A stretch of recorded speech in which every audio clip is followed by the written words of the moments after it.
Et bonjour à toutes, bonjour à tous et bienvenue sur une petite vidéo qui n'a rien à voir avec les autres formats des vidéos, mais vous avez été nombreux à me demander « Hey Guigou, est-ce que tu peux faire des tech decks de temps en temps ?» Alors oui Kevin, je peux faire des tech decks de temps en temps, et j'ai beaucoup hésité avant de faire ce genre de vidéo là, du coup sur MTGA. N'hésitez pas à me dire ce que vous en pensez et si ça vous tente de continuer à voir ce genre de vidéo par rapport à la cohérence du format de la chaîne, directement dans les commentaires de la vidéo ou en message privé, tous les avis sont bons à prendre. Aujourd'hui, un petit deck elfe qui est monté mythique cette saison. Il y a déjà plus d'une semaine par rapport au jour où je tourne cette vidéo là.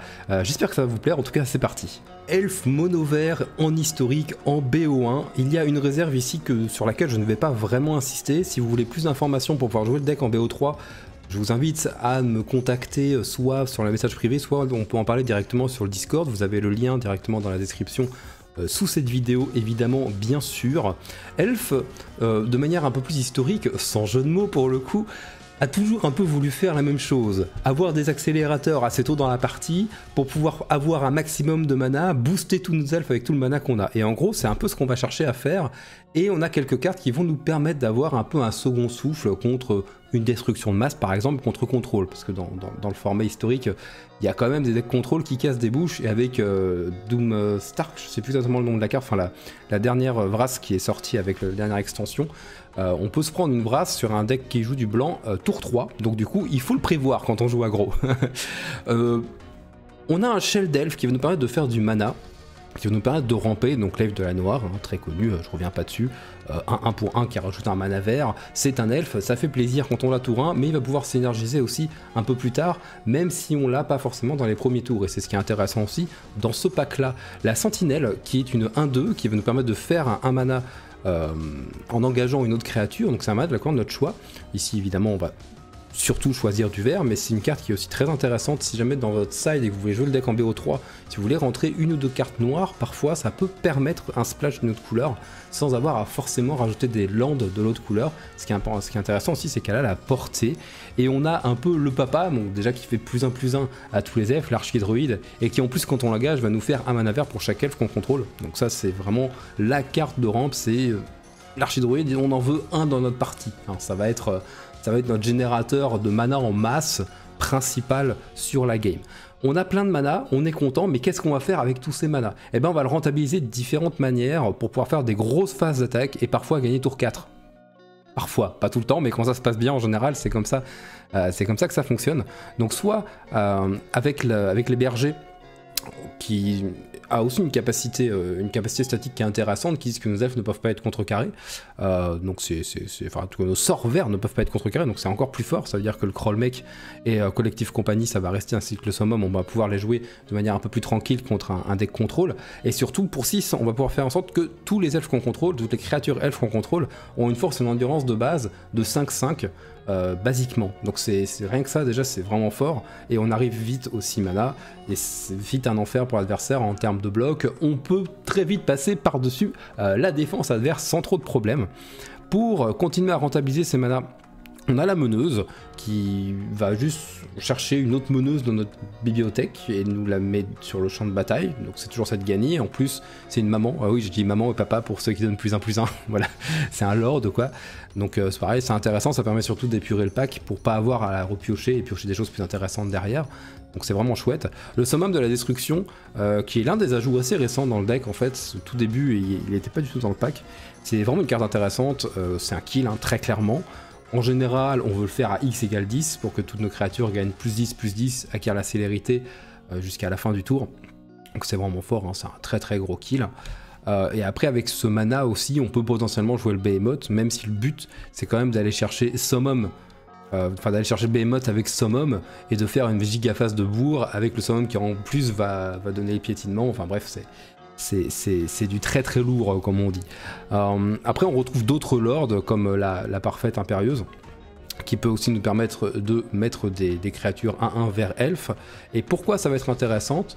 Pourquoi elle va être intéressante? C'est qu'on a l'une des meilleures cartes du deck pour moi, hein, je trouve, le maître de guerre elfe, qui dit qu'à chaque fois qu'un elfe arrive sur le champ de bataille sous notre contrôle, on met un jeton de créature 1-1 elfe et guerrier. Cette capacité ne se déclenche qu'une fois par tour.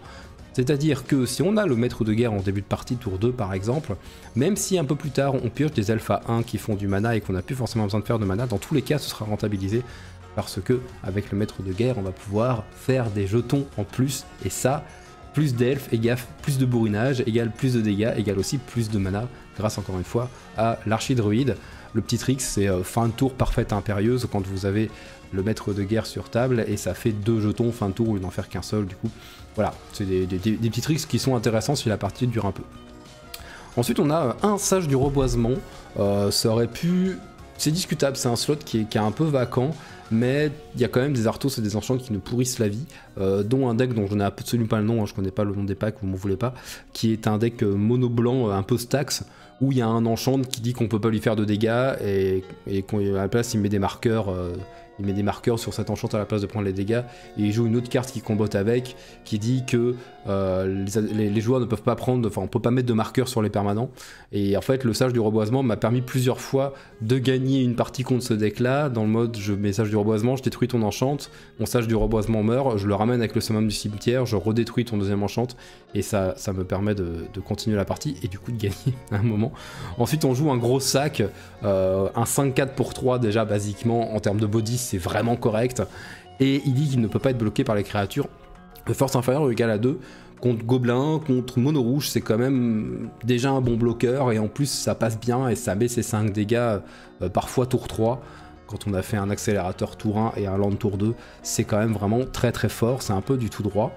Le Grand Colmec qui est l'une des cartes qui nous permettent d'avoir de la tempo et aussi de pouvoir redémarrer, soit après une vrasse, soit après une trop grosse gestion de la part de l'adversaire, qui nous font gagner des points de vie, qui fait piocher, qui met des marqueurs, enfin c'est l'une des meilleures cartes vertes du format, en tout cas du format standard, ça c'est une certitude pour moi, j'adore la carte, et on arrive vite à la payer beaucoup moins cher que neuf, entre autres si on a fait champion tour 2 par exemple.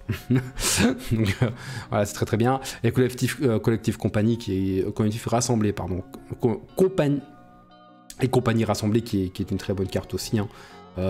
C'est une éphémère, c'est là où c'est très très fort, c'est-à-dire que l'adversaire gère nos créatures ou fait tout ce que vous voulez en termes de gestion, ça nous donne un second souffle, ça peut nous permettre d'aller chercher aussi sur une phase d'attaque avant les dégâts potentiellement un autre lord pour booster nos créatures alors que c'était pas prévu pour notre adversaire, enfin bref, c'est vraiment une carte un peu multi-usage, et dans ce pack là il rentre complètement puisqu'on peut aller chercher toutes les créatures que l'on veut, enfin, on peut poser toutes les créatures qu'on leur a révélées puisqu'elles sont toutes à 3 ou moins de coups convertis de mana, sauf le Behemoth qui est le gros sac du deck, qui est encore une fois là pour être mis sur le champ de bataille via le summum de la destruction. Et 4 châteaux verts évidemment, parce que pour 4 on génère 6 mana verts qui vont nous permettre déjà effectivement de lancer des créatures, mais aussi et surtout d'activer des capacités de créatures, donc pour la meneuse, pour le berger, c'est vraiment très très fort, c'est ce qu'on aime.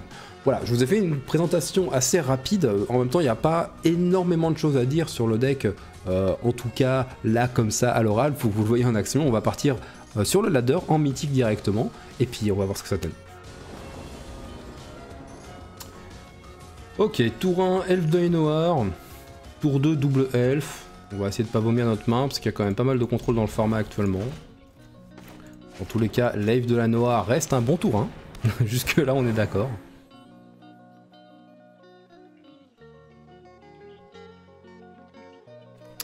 Le mieux là serait de choper un petit truc à 3. Ça n'a pas été le cas. On peut soit commencer à gratter des points. Je vais sûrement mono rouge ou gobelin. Après j'ai vu des trucs Rakdos aussi un peu relou à gérer.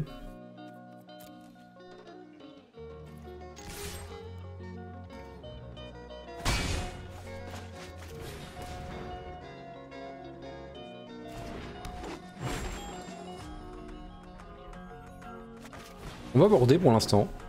On part sur le principe qu'on tombe contre un deck aggro. On va voir ce qui se passe.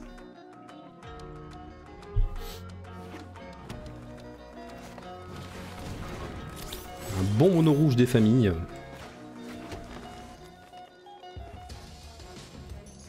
Alors on va trick sur collectif compagnie. Dans tous les cas je pense pas qu'il bloque, mais de toute façon j'accepte le trade contre le sans vapeur hein, sans trop de problème. Collectif compagnie ici, on a que 1 maître de guerre, c'est dommage. C'est assez dommage, on aurait voulu un lord. Un lord ou même le 5-4 pour 3 aurait été ok quoi.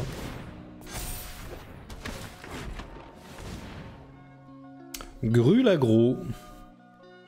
La course et la course, hein, c'est comme ça que ça va se passer. Le problème c'est qu'il fait une sortie avec des créatures beaucoup plus grosses que nous quoi. C'est le vrai souci.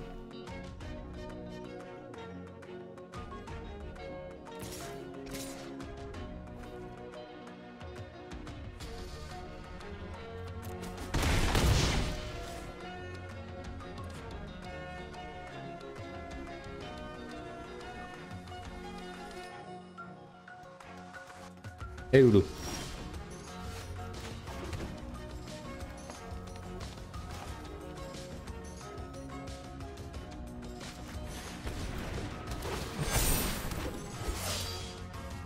Il n'hésitera pas à bloquer. Il peut quand même aller tout droit ici. Je pense qu'en termes de mana, on commence à être bien. Est-ce qu'on a la vraie question, c'est est-ce qu'on a envie de perdre notre rêve de la noire là-dessus? Je ne pense pas. On veut garder nos 4 manas, s'assurer les 4 manas pour pouvoir château pour 6.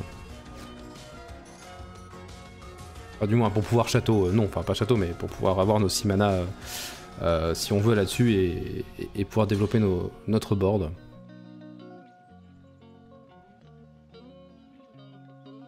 On prend le trade là, ça va, pour l'instant. D'ailleurs, les 6 manas potentiels peuvent nous permettre d'activer la meneuse sur le tour d'après, potentiellement. Vraiment, on n'a rien à jouer. Ça épure toujours le pack, c'est pas ouf, mais ça épure le pack.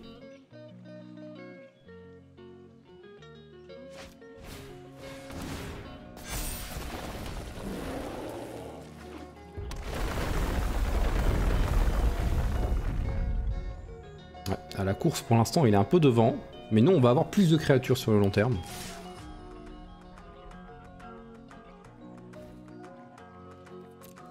On va prendre. On va tout prendre. S'il double choc, il est vraiment fort après. Hein. Il y a un moment où on ne peut pas résister non plus. Intéressant le land ici. Le land ici peut nous faire un +2/+2 contact mortel. Est-ce qu'on les colle 12 du coup? C'est la vraie question.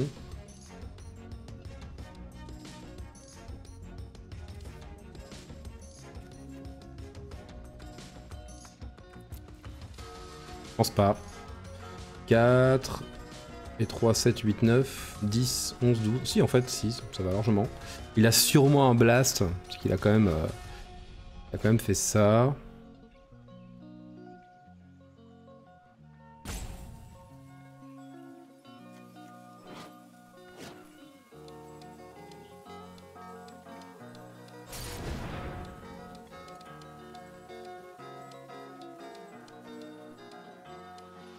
Pour un mec qui joue aggro, il est un peu lent quand même. Allez, Roflores.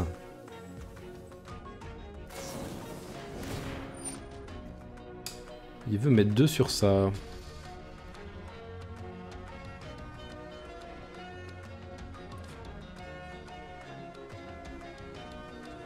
problème c'est que on va passer nos créas 5-5 en réponse, mais en réponse lui il peut reblast une bête quoi. Il faut qu'on le fasse, dans tous les cas on n'a pas le choix. L'avantage c'est que ça nous coûte 1 de moins à faire que ça, que le +2/+2 contact mortel. D'accord. Il n'a rien d'autre. Ok, il a peut-être juste mal lu la carte. On n'a pas fait la sortie la plus agressive du monde, hein. Ça aurait pu être bien mieux. En tout cas, on va en lancer une deuxième. On va essayer de faire 2-3 parties, je pense, par vidéo comme ça, en fonction de la longueur des games, évidemment. Si les games durent 3/4 d'heure, peut-être qu'on en fera moins, quoi. Non, le but c'est que ça aille assez vite et que vous ayez au moins une idée du pack, et pour vous montrer qu'il y a des decks qui fonctionnent bien en BO1, quoi. Alors, pas de tour 1 ici, une meneuse tour 2, une parfaite tour 3 potentiellement. On est sur le play, donc on va garder cette main.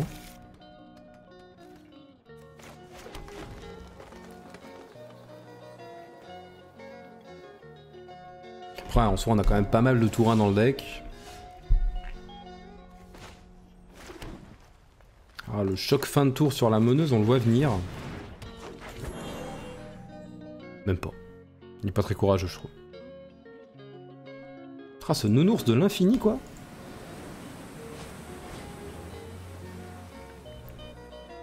Voilà, le deck le moins intelligent du format. Faut qu'il le banne ça, hein.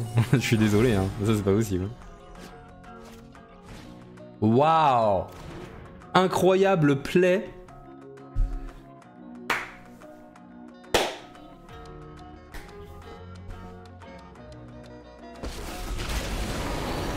Waouh! C'était vraiment intéressant comme partie, hein. Dis donc. On va faire un truc incroyable que vous pouvez faire absolument avec tous les decks, c'est ça. Voilà, on concède. On passe à la suivante. Donc voilà, c'est pas intéressant. Ok, tour 1, Elfe de la Noire, tour 2, Archidruide. C'est bien, on est sur le play en plus. C'est free. C'est free, meilleur game.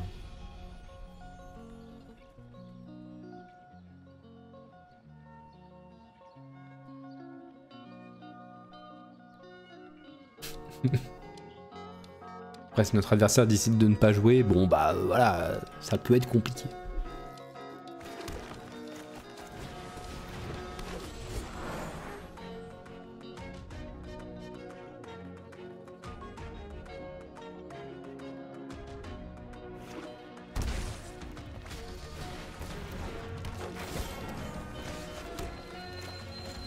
On va tomber que contre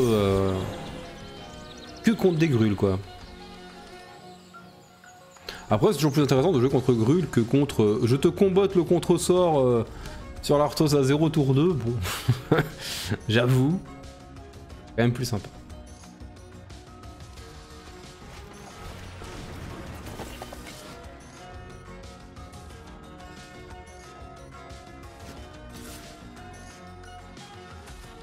On n'accepte pas le trade ici, hein. On prend nos deux. On prend joyeusement nos deux. Là on a 4 mana potentiels. On pioche pas notre troisième terrain, c'est un peu dommage. Mais on a 4 mana potentiels. On va développer notre board. De toute façon il joue pas vraiment de destruction de masse, donc normalement ça devrait plutôt bien se passer. On va développer notre board. Mettre un truc qui bloque quand même sacrément bien. Hein. Un 6-5 ça bloque quand même bien. Et ça nous permettra de roll mec pour 3 là, le tour d'après. Ce qui est loin d'être négligeable. Bah, on va l'overvalue avec ça si on arrive à le poser et qu'il gère pas notre champion. Et surtout le fait de gagner des PV tout le temps, ça va le mettre derrière quoi. Ok. C'est déjà trop tard. C'est déjà trop tard pour lui. C'est déjà trop tard.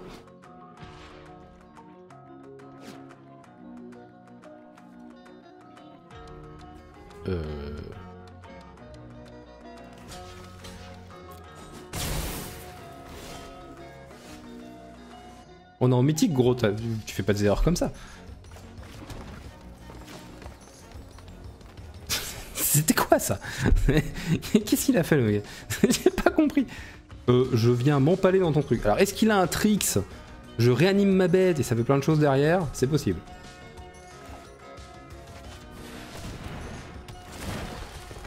On peut pas gagner de PV, c'est un peu dommage. Hein. Bon.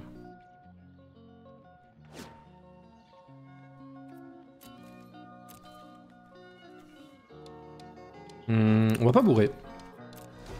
Alors je vous présente un deck qui est censé être agressif et on n'attaque pas. C'est bon, ok. En termes de cohérence, on n'y est pas. Le mec lit les cartes. Hein. Je sais pas ce que ça fait. Il est perdu. Perdu, il sait pas. Il est perdu.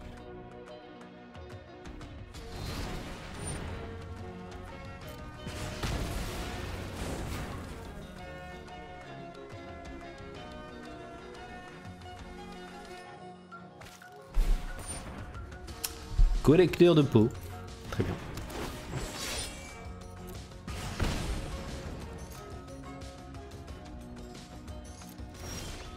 Il est pas courageux quand même.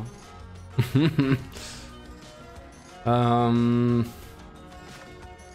va nous faire piocher. On comprend.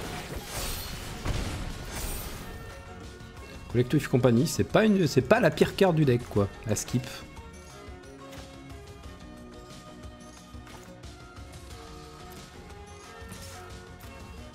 On lui met la pression.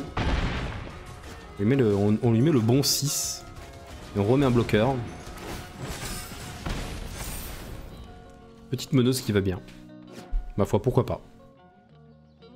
La différence est déjà beaucoup trop haute. Hein. Il ne le sait pas, mais il a déjà perdu.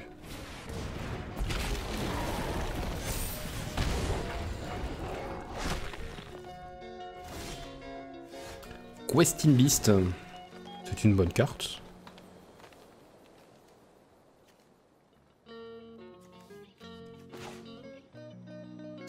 Alors, meneuse draw, collectif compagnie derrière, sur la phase d'attaque, et on voit ce qui se passe.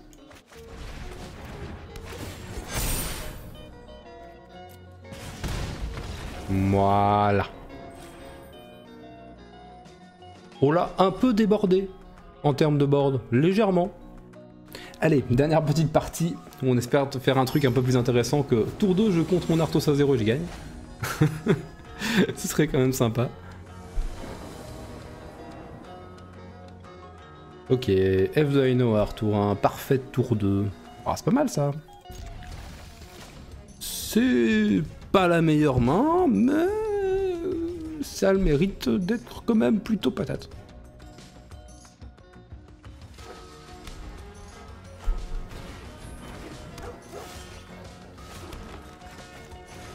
Archidruide tour 2, ça fait plaisir.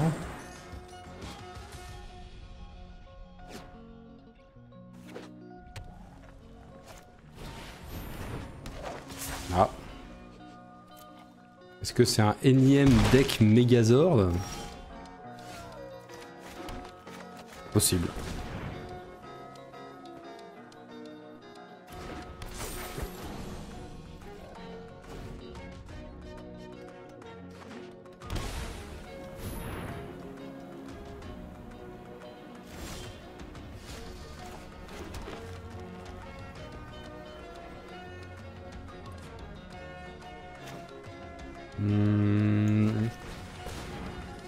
Faut qu'on essaye de déborder le terrain de créature.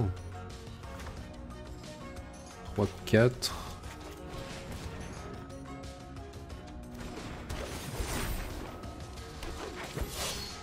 Et là on a plein de mana. Maintenant qu'on a plein de mana, on a 5 mana potentiels. Compagnie rassemblée, c'est tentant quand même. Hein.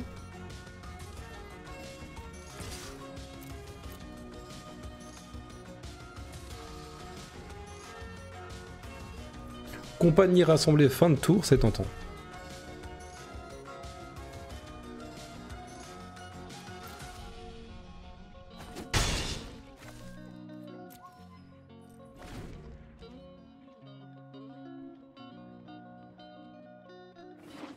C'est quoi son plan là? Il joue l'Urus et il bourre comme un sac ou alors il va faire un Megazord?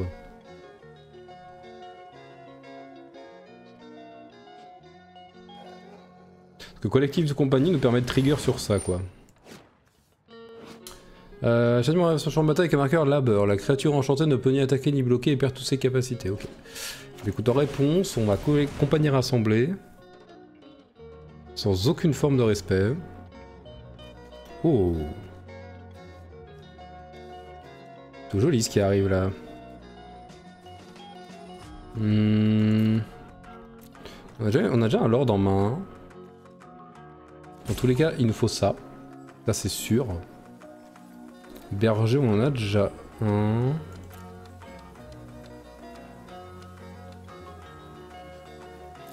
Champion, ça met des grosses patates quand même. Hein.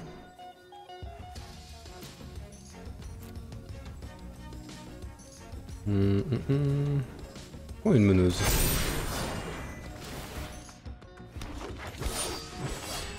On va plus se la jouer à la quantité qu'à la qualité. Plus d'elfes pour plus de dégâts. Je crois qu'on a un board. Je suis pas sûr. Après, il n'est pas obligé d'avoir double châtiment non plus, tu vois. Dire, il y a un moment, bon.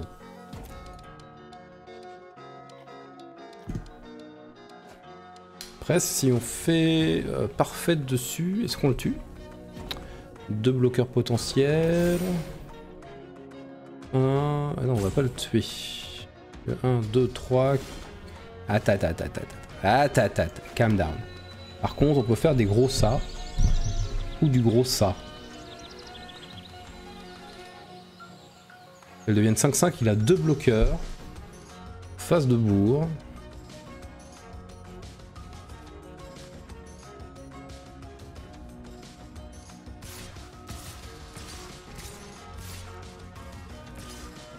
Bluff. T'as perdu. Il sait pas trop, il sait pas ce qui va se passer. Encore une collective compagnie, mais cet homme est trop fort. Pas du tout. Go, lire les cartes.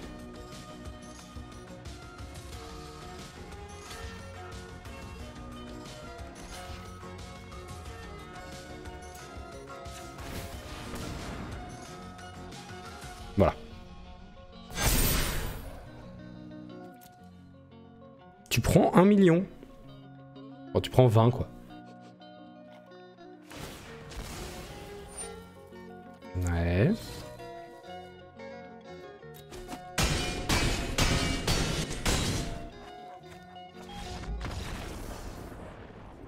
Voilà. Voilà. Tout ça pour vous dire les petits amis que d'être mythique, c'est claquer au sol. Non, pas du tout. Être mythique, ça ne veut rien dire sur MTGA. Faut arrêter de se la jouer avec le mythique, le truc, le machin, de se la toucher. Être mythique, c'est un bel objectif à toutes les saisons. En vrai, c'est un bel objectif. Faut arrêter. C'est mon message sur cette vidéo et sur les vidéos des différentes tech decks que je pourrais vous présenter. Si ça vous plaît, d'ailleurs, n'hésitez pas à me le dire dans les commentaires. Monter mythique est un objectif de temps qui demande principalement du temps et du grind. Et des nerfs aussi. Et des nerfs. Sur ce, je te remercie d'avoir regardé cette vidéo. Tu peux la partager un maximum partout où tu peux, évidemment, bien sûr. T'abonner à la chaîne YouTube. Et puis moi, je te dis, n'oublie pas, la magie n'est jamais finie. Un maximum de love. N'hésite pas à me suivre sur Twitch aussi. Plein de Magic Arena, du Commander. Voilà.